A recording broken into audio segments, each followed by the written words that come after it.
તરસાલી મેહુલ દરબાર હત્યા કેસ પોલીસે આરોપીઓને સાથે રાખી રિકન્સ્ટ્રક્શન કર્યું। 3 દિવસના રિમાન્ડ મંજૂર।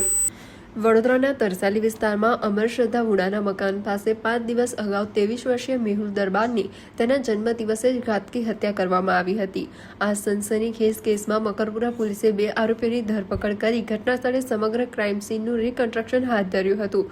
પોલીસે બંને આરોપીઓને અદાલતમાં રજૂ કરતા કોર્ટે તેમના 3 દિવસના રિમાન્ડ મંજૂર કર્યા છે। હત્યા પાછળનું ચોક્કસ કારણ જાણવા અને ઘટનામાં સંમેલિત અન્ય 2 ફરાર આરોપીઓને પકડી પાડવા માટે પોલીસે ચક્રો ગતિમાન કર્યા છે।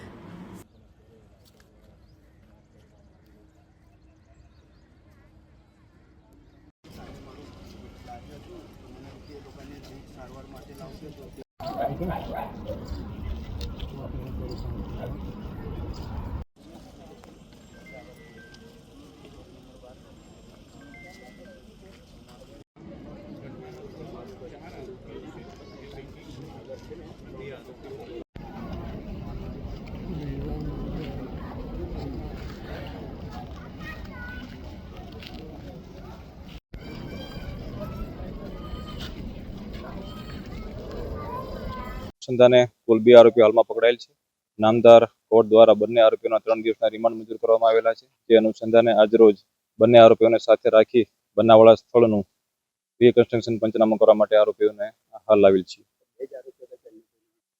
કુલ 4 આરોપીઓની નામજોગ એફઆઈઆર ઉલ્લેખ કરેલ છે। બાકી 2 ફરાર આરોપીઓને શોધવા માટે અમારી એલસીબી, ક્રાઇમ બ્રાન્ચ અને અમારા પોલીસ સ્ટેશનની અલગ અલગ ટીમ બનાવીને હાલ એની શોધખોળ ચાલુ છે।